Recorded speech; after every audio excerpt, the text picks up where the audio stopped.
Assalamualaikum warahmatullahi wabarakatuh. Di sini saya akan mempresentasikan proposal penelitian saya yang berjudul Efektivitas Penggunaan Media Pembelajaran Online Berbantu WhatsApp Group terhadap hasil belajar peserta didik pada masa pandemi COVID-19 kelas 4 SDN 1 Mantingan. Perkenalkan, nama saya Fatwatul Ummah dengan NIM 18303000274 dari kelas 6 PGSD A2. Artikel saya, penelitian proposal saya terdiri dari yang pertama yaitu pendahuluan, dan yang kedua kajian pustaka, yang ketiga adalah metode penelitian. Pendahuluan yang pertama yaitu latar belakang. Latar belakang dari penelitian ini adanya pandemi COVID-19 menyebabkan sistem pembelajaran yang awalnya tatap muka menjadi daring. Penggunaan teknologi saat pembelajaran daring sangatlah penting. Ada beberapa macam teknologi yang dapat digunakan dalam menunjang pembelajaran daring, di antaranya adalah WhatsApp Group.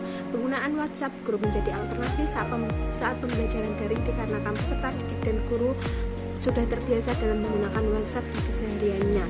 Maka dari itu, pembelajaran daring bisa memilih alternatif WhatsApp sebagai media pembelajaran online. Pada hasil belajar, dengan adanya proses pembelajaran nantinya mendapatkan gambaran tentang perubahan peserta didik dan dari pengetahuan, keterampilan atau tingkah laku disebut dengan hasil belajar. Yang selanjutnya penilaian ini, rumusan masalah dari penelitian ini yang didapatkan dari latar belakang tersebut, yaitu bagaimana efektivitas penggunaan media pembelajaran online berbantu WhatsApp Group terhadap hasil belajar peserta didik pada masa pandemi COVID-19 di kelas 4 SDN 1 Mantingan. Tujuan penelitian ini untuk mengetahui keefektifan penggunaan media pembelajaran online berbantu WhatsApp Group terhadap hasil belajar peserta didik pada masa COVID-19 di kelas 4 SDN 1 Mantingan. Manfaat dari penelitian ini, manfaat teoritis, memberikan informasi mengenai keefektifan penggunaan media pembelajaran online berbantu WhatsApp Group terhadap hasil belajar peserta didik pada masa COVID-19, dan yang kedua adalah sebagai referensi bagi yang masa yang akan datang. Manfaat praktis diharapkan dapat membawa wawasan, pengetahuan, dan pengalaman bagi pembaca. Yang selanjutnya yaitu kajian pustaka. Kajian pustaka yang pertama yaitu kajian teori. Media pembelajaran adalah alat bantu yang dalam mempermudahkan satu aktivitas, terutama aktivitas pembelajaran dalam proses menyalurkan informasi pembelajaran dari guru kepada peserta didik. WhatsApp adalah media sosial yang paling populer oleh masyarakat.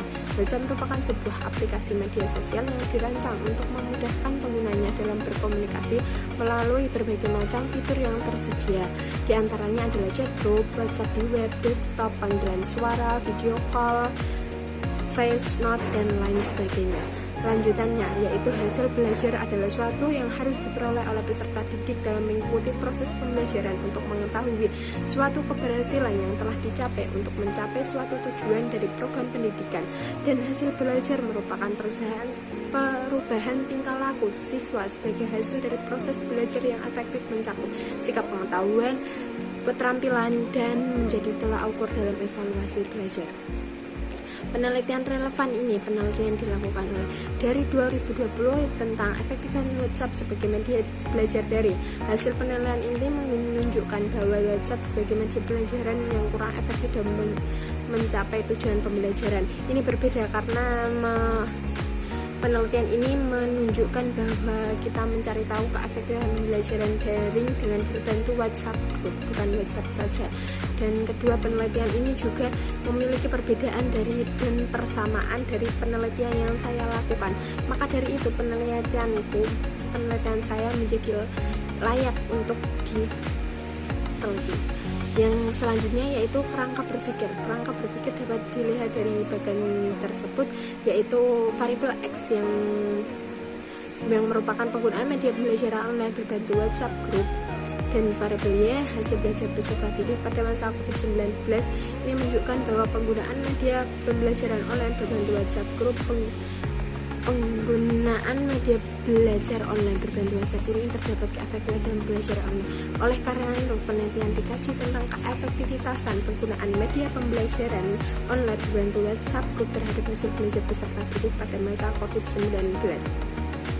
Yang selanjutnya yaitu hipotesis. Hipotesis pada penelitian ini menjadi tolak ukur dari yang terdiri dari variabel bebas dan variabel terikat. variabel bebas yaitu media WhatsApp grup yang menjadi variabel terikat dari adalah hasil belajar. Adapun prosedur penelitian menggunakan taraf 5% dengan dua alternatif berbasis sebagai berikut.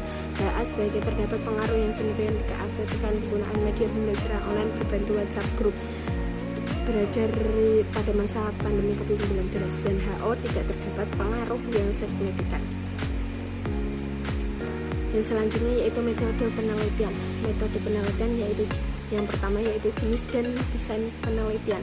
Jenis penelitian yang menggunakan penelitian kuantitatif untuk menunjukkan gambaran objek yang apa adanya. Penelitian ini menggunakan desain korelasional hubungan antara variabel X dan variabel Y. Yang selanjutnya yaitu tempat dan waktu penelitian. Tempat ini dilakukan di SDN 1 Negeri Mantingan yang terletak pada Jalan Sunan Mantingan Tegal Sandi, Kecamatan Taunan dengan kode pos 5942. Penelitian ini pada waktu 7 Agustus 2001. Populasi yang digunakan pada penelitian ini yaitu seluruh siswa peserta didik kelas 4 yang terdiri dari 4A dan 4B dengan jumlah peserta didik 36 peserta didik perempuan dan 30 peserta didik laki-laki. Sedangkan sampel yang digunakan pada penelitian ini yaitu pada kelas 4A yang terdiri dari 20 peserta didik perempuan dan 10 peserta didik laki-laki. Selanjutnya variabel penelitian ini variabel bebas penggunaan media pembelajaran online berbantu WhatsApp grup variabel terikat hasil belajar peserta didik. Dapat dilihat dari bagan definisi operasional. Efektif penggunaan media belajar WhatsApp adalah efektif penggunaan WhatsApp grup aplikasi WhatsApp menggunakan koneksi 3G atau 4G ataupun WiFi. Sedangkan hasil belajar itu adalah suatu hasil yang harus diperoleh peserta didik.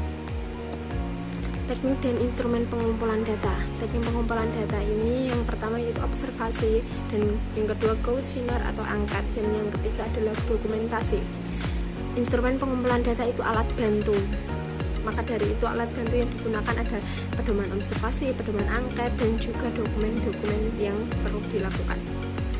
Yang selanjutnya yaitu validitas atau reliabilitas data.